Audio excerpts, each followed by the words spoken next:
In the sleepy town of Edgewater, a community nestled by a serene lake, the last thing anyone expected was a wave of disturbing break-ins. The first occurred on a chilling night in October, when the wind whistled through the barren trees, casting eerie shadows on the quiet streets. Melissa, a single mother living with her young son, Tommy, had just tucked him into bed, the soft glow of his nightlight casting gentle shadows across his peaceful face. The house was old, its creaks and groans familiar to Melissa, who had grown up there herself. After checking the locks on the doors and windows, a nightly ritual that had become more stringent with the recent news of break-ins, she settled down with a book in the dim light of the living room. The clock ticked past midnight, and the house was silent save for the soft patter of rain against the windows. Without warning, the tranquility was shattered by the sound of glass breaking, a sharp, jarring noise that cut through the night. Melissa's heart leapt to her throat. She dropped her book, her mind racing as she scrambled towards Tommy's room, her every instinct screaming that she needed to protect her son. She reached Tommy, who was sitting up in bed, his eyes wide with fear. "Mommy, what was that noise?" he whispered. "Sure, it's okay, baby. Stay here," Melissa whispered back, her voice trembling as she peered down the dark hallway. The house felt different now, every shadow seemed menacing, every sound a potential threat. She grabbed the baseball bat she kept for protection and moved cautiously toward the source of the noise, the kitchen. As she stepped into the kitchen, her feet crunched on the broken glass from the shattered window above the sink. Rain dripped onto the floor, the wind howling through the gap. Her heart pounding, Melissa moved slowly, her grip tightening on the bat. Then she saw him, a figure, dark and indistinct, standing in the corner of the living room. She froze, her breath caught in her throat. The figure was tall, dressed in black, barely visible but for the glint of something metallic in his hand. Fear gripped her, cold and sharp, but the need to protect Tommy gave her strength. "Who are you? What do you want?" Melissa demanded, her voice echoing slightly in the silent house. The figure didn't respond, didn't move. It was as if he was watching, waiting. The tension hung in the air, thick and palpable. Melissa edged back slowly towards Tommy's room, her eyes never leaving the intruder. Suddenly, the figure moved, a quick, darting motion that sent Melissa's heart racing. She backed away faster, her mind reeling with panic. "Stay back," she yelled, raising the bat in a defensive posture. But the intruder just stood there, silent, menacing. Melissa could feel his eyes on her, though she couldn't see them, and it sent a shiver down her spine. She backed into Tommy's room, quickly closed the door, and locked it. Pushing a dresser against the door, she grabbed her phone and dialed 911. The operator's voice was a small comfort in the darkness as Melissa whispered her address, her voice breaking with fear. "Please hurry," she begged. "Officers are on the way." "Stay on the line with me," the operator replied, calm and steady.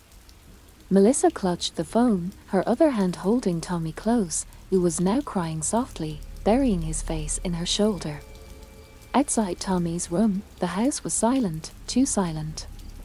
It was as if the intruder was biding his time, waiting for something. Minutes stretched on, each second a lifetime of fear. Then, the sound of sirens in the distance cut through the tension, growing louder as they approached. Melissa's relief was palpable, but it was short-lived. A loud thud against the bedroom door made her jump, Tommy whimpering in her arms. The intruder was trying to get in. "Officers are almost there, just hold on," the operator said, her voice a lifeline in the dark. The banging continued, each hit against the door sending shocks of fear through Melissa. She held Tommy tighter, whispering reassurances, trying to believe them herself. As the sirens grew louder, the banging suddenly stopped. Silence fell again, heavy and ominous. Melissa listened, her heart pounding, as police cars screeched to a stop outside. Voices called out, doors slammed, but inside the house, the silence remained unbroken. The story was far from over. As the police entered the house, securing the scene, the questions began to swirl.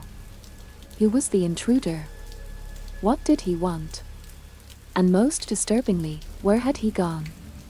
As Melissa and Tommy were led out of the house, the night air cold against their skin, the sense of unease lingered, palpable in the glares of flashing police lights and the shadows that seemed to dance just beyond their reach. Tommy, exhausted and overwhelmed, had fallen asleep on the couch, his small chest rising and falling with each breath. Melissa watched him, her mind replaying the night's horrors, each detail etched sharply into her memory. Later that night, after ensuring Tommy was tucked in safely in the guest room, Melissa lay on another couch, staring at the ceiling. Sleep was elusive, each shadow and noise making her tense.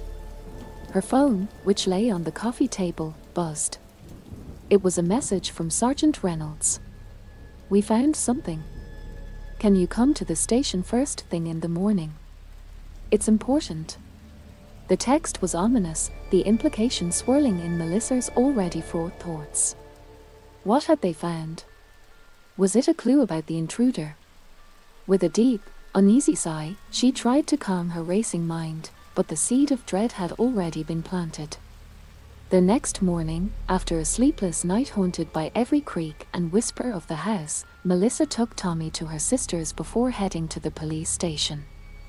The building was a stark, uninviting place, its walls holding too many stories of grief and fear. Sergeant Reynolds met her at the front desk and guided her to a small, sterile interview room. "Thank you for coming in so quickly," she began, her tone serious. "We did a thorough sweep of your house, and initially, we didn't think anything was taken. But then we found something odd." She placed an evidence bag on the table. Inside was a small, intricately carved wooden box. Melissa's breath caught in her throat. I've never seen that before. It doesn't belong to us." Leaving the station, Melissa felt the weight of unanswered questions bearing down on her. The world seemed a little darker, a little more threatening. As she drove away, she couldn't shake the feeling that this was only the beginning, that the night's terror was a harbinger of darker days to come. Melissa's drive back was fraught with tension, her eyes darting to the rearview mirror, half expecting to see someone following her. The road seemed quieter than usual, the autumn leaves swirling in eddies of wind as if echoing her turmoil. When she finally arrived at her sister's house to pick up Tommy, the normalcy of her sister's cheerful greeting clashed sharply with the storm of worries clouding her thoughts. Back home, the house loomed ominously. The broken window had been boarded up by the police, but it stood as a stark reminder of the night's vulnerability. Inside, the silence of the empty rooms was oppressive, each shadow a reminder of the intruder who had stood within them. Melissa moved through the house mechanically, checking the locks again, her actions fueled by a mix of fear and defiance. Tommy, sensing his mother's distress despite her attempts to shield him, clung to her more than usual. His small voice, filled with concern, broke through her reverie. "Mommy, are the bad people gone?" he asked, his eyes wide and searching. Melissa knelt down, pulling him into a tight hug. "Yes, baby, they are gone. The police are making sure we're safe." She stroked his hair, her reassurances aimed as much at herself as at her son. That night, sleep was elusive for both. Every sound seemed amplified, a testament to their frayed nerves. Melissa lay awake long after Tommy had succumbed to a fitful sleep, her mind racing with questions about the box, the intruder, and what it all meant. The next day brought no relief. The expert Sergeant Reynolds had mentioned called Melissa to discuss the box. Dr. Langdon, a professor of anthropology specializing in occult symbols, was intrigued by the findings. "The symbols on the box are ancient, tied to protection rituals, but there's an element of invocation too," he explained. "It's as if the box was meant to protect against something specific, something or someone. An invocation. Like calling something forth." Melissa's grip on the phone tightened. "Precisely," Dr. Langdon replied. These symbols suggest a dual purpose, shielding from a threat and simultaneously drawing on a power to guard against that threat. It's quite unusual. Melissa's thoughts raced. Who would place such an item in her home? And against what, or whom, was it supposed to protect? The mystery deepened that evening when Melissa received an anonymous email. The message was cryptic: "The box you found is only the beginning. Do not trust those who claim to protect you." The sender's address was a string of jumbled characters, untraceable. Chilled to the bone, Melissa forwarded the email to Sergeant Reynolds, her hands trembling as she typed. The response was quick and terse: "We're looking into it. Stay vigilant. Keep doors and windows locked. We'll post an officer outside tonight." True to her word, a police cruiser was parked outside when night fell. The presence of law enforcement was a small comfort, but the shadows that clung to the corners of each room seemed to mock that comfort, whispering doubts and fears. As darkness enveloped the house, Melissa and Tommy tried to find solace in their routine. Bedtime stories, a warm bath, and reassurances that the night would pass uneventfully. But after Tommy fell asleep, Melissa's vigil began anew. She sat in the living room, the lights dimmed, staring at the box that now sat on the coffee table, a puzzle box of dark wood and darker implications. Suddenly, a faint scratching sound echoed through the house. Melissa froze, straining to listen. The sound was subtle, rhythmic, and unnervingly consistent. It seemed to emanate from the walls themselves, a soft, insistent scraping that set her teeth on edge. She stood, phone in hand, ready to call for help, when the sound abruptly stopped. Silence fell, heavy and complete, broken only by her own ragged breathing. Then, the lights flickered. A surge of panic gripped Melissa as the room plunged into darkness. Her phone, her lifeline, went dead in her hand, its screen blank. In the oppressive blackness, Melissa felt her way to Tommy's room, her heart pounding. She whispered his name, her voice barely audible over the hammering of her own heart. "Tommy." There was no answer. Her hand found the door handle, turned it, pushed it open. A sliver of moonlight fell across the bed, revealing that it was empty. "Tommy." Her call was more desperate now, filled with a terror that constricted her chest and clouded her mind. As her eyes adjusted to the darkness, she glimpsed a figure standing at the window, the silhouette small and still. "Tommy." Relief washed over her, quickly replaced by dread as she realized he was staring outside, transfixed. Tommy's voice was a whisper, tinged with fear. "Mommy, there's someone in the garden." Melissa's heart leapt into her throat as she rushed to his side, her eyes scanning the dark garden beyond the window. The moonlight cast eerie shadows among the trees, making it hard to distinguish if there was indeed someone out there, or if it was just their imaginations, fueled by the night's tensions. She squinted, trying to make out any movement, when a figure briefly emerged from behind a large oak. It was too far and too fleeting to identify clearly, but the sight of someone lurking in the shadows was enough to send a chill down her spine. She pulled Tommy away from the window, her mind racing with panic. "Stay here," she whispered, her voice firm despite her fear. She grabbed the baseball bat she had kept close since the break-in and moved cautiously back to the living room to grab her phone, only to remember it had gone dead. Her only option now was the landline in the kitchen. As she made her way through the dark house, each step felt heavy, laden with dread. She reached the kitchen and quickly dialed the police, her hands shaking as she waited for an answer. The dispatcher's voice was a small comfort, promising that officers were on their way. Returning to Tommy's room, Melissa found him sitting on his bed, his knees pulled up to his chest. She sat beside him, wrapping an arm around his trembling body, trying to offer some semblance of comfort. They waited in the dim light, listening to the silence that was now fraught with the weight of their anticipation. Outside, the wind had picked up, its howling merging with the distant sound of police sirens. The wait seemed interminable, every minute stretching out before them like an eternity. Finally, the sound of sirens grew louder, and the flashing lights illuminated the street and their front yard. Melissa breathed a sigh of relief, not realizing she had been holding her breath. The police arrived, their beams of flashlights scanning the property, piercing the darkness with their bright lights. After what seemed like an age, there was a knock at the door. Sergeant Reynolds was there, her face grim. "We've checked the surroundings, and we didn't find anyone this time," she informed them, stepping inside. "But we found some signs that someone was indeed here, a few footprints near the back fence. We're going to keep a unit in the area tonight, just in case." Melissa nodded, the tension easing slightly with the presence of the police, but not enough to dispel the lingering fear. "Thank you," she managed to say, her voice still shaky. After the police had left, promising to patrol the area and check in regularly, Melissa tried to settle Tommy back to bed. But sleep was a far-off prospect for them both now. Instead, they sat together in the living room, the lights now brightly lit, neither speaking much as they listened to the sounds of the night. Melissa's thoughts were a whirlwind of fear and questions. Who was this person targeting them? Was it related to the box, or was it just a random string of disturbing occurrences?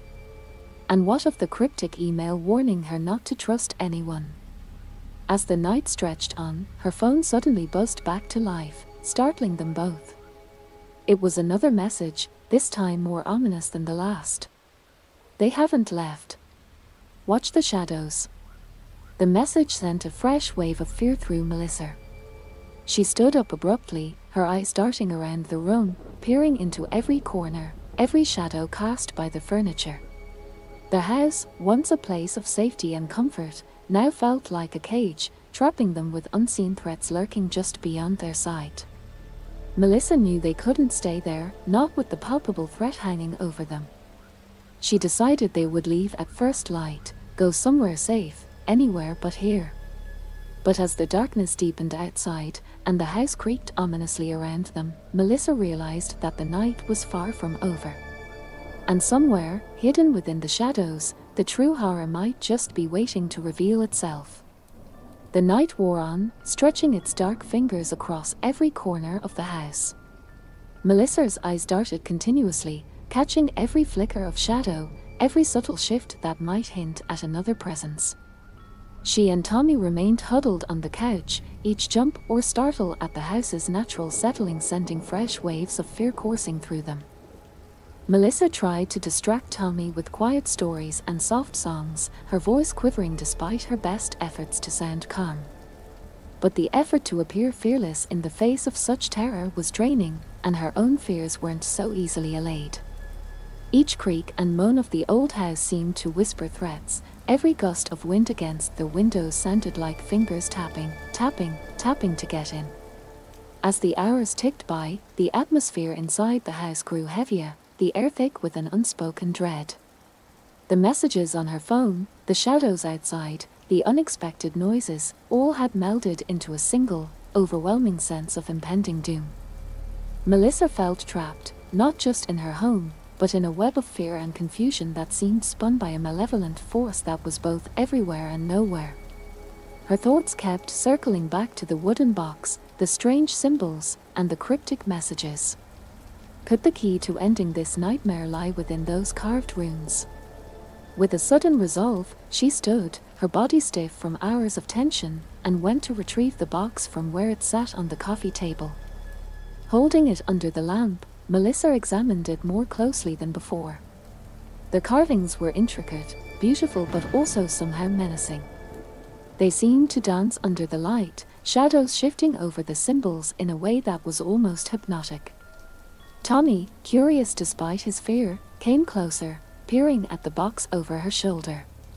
"What are those pictures, Mommy?" he asked, his voice a hushed whisper. "I'm not sure, honey," Melissa replied. "They're old symbols, maybe for protection.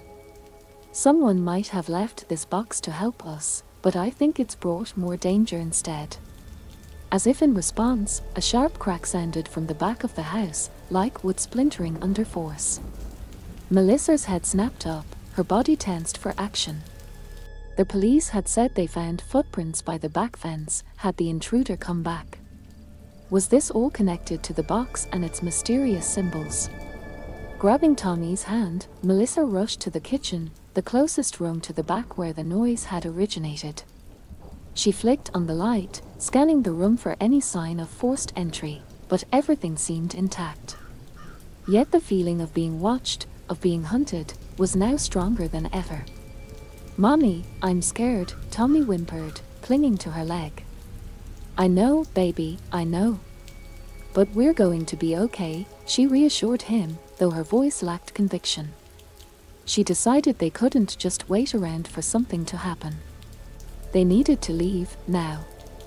Grabbing a few essentials, jackets, her purse, some snacks for Tommy, Melissa prepared to head out.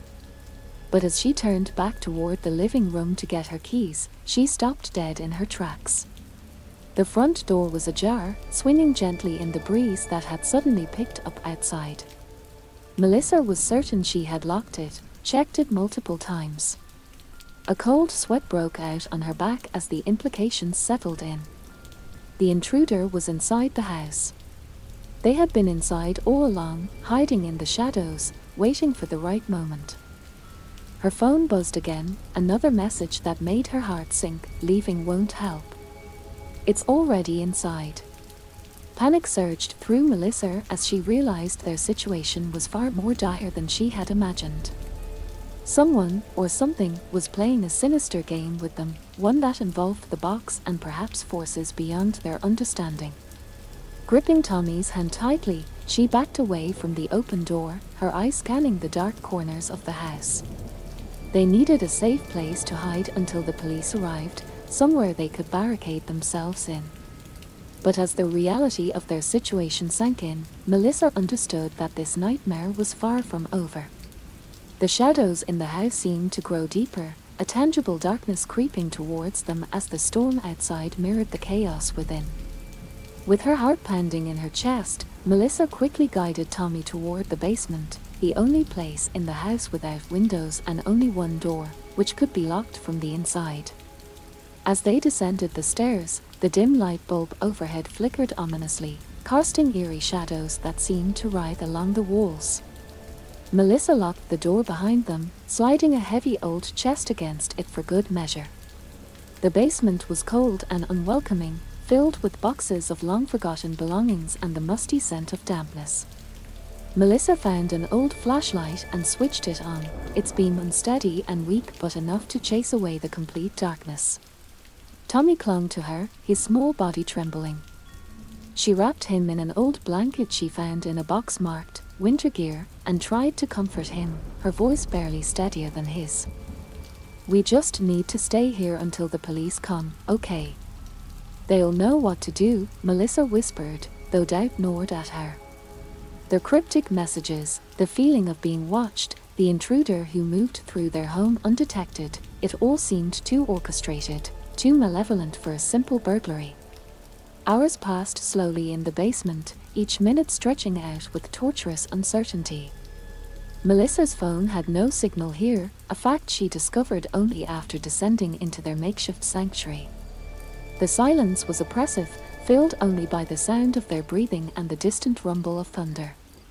Then, amidst the silence, the sound of footsteps echoed above them. Heavy, deliberate steps that moved with purpose through the house. Tommy's grip tightened on Melissa's arm, his eyes wide with fear. Melissa held the flashlight like a weapon, its light trembling along with her hands. The footsteps stopped directly above the basement door. Silence again, thick and tense. Melissa's mind raced. Should she yell out, reveal their hiding place in hopes of scaring the intruder away? Or should they remain silent, hidden in the shadows? As if in answer, a chilling laugh filtered down through the floorboards, a sound devoid of humor and full of dark promise. Then, the sound of something being dragged across the floor, stopping just by the basement door. Melissa's breath caught in her throat as she realized the intruder was blocking their only way out. Their house creaked and groaned as if in pain, the storm outside peaking with the chaos inside. Then, without warning, the basement light bulb burst, plunging them into darkness. The flashlight flickered, its beam faltering, then dying completely, leaving them enveloped in an impenetrable blackness. Whispers filled the room, voices that seemed to seep out of the walls, unintelligible but unmistakably menacing.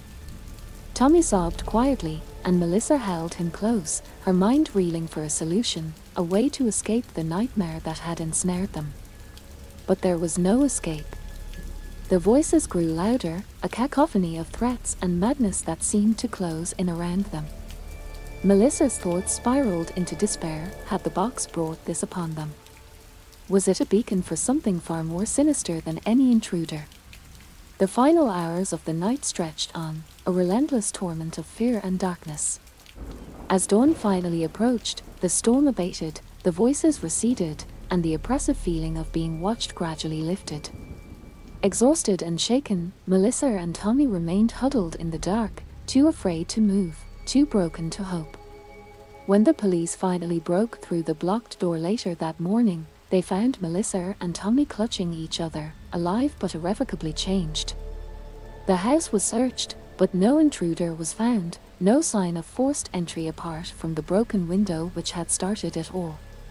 The box, however, had vanished, as mysteriously as it had appeared, leaving more questions than answers. As they were escorted out of the house, the sunlight seemed harsh, too bright against the dark shadows of their ordeal. Melissa knew they could never return to the house, could never unsee the horrors of that night. Whatever had visited them had left its mark, a haunting legacy of fear that would follow them, lurking always in the shadows of their minds.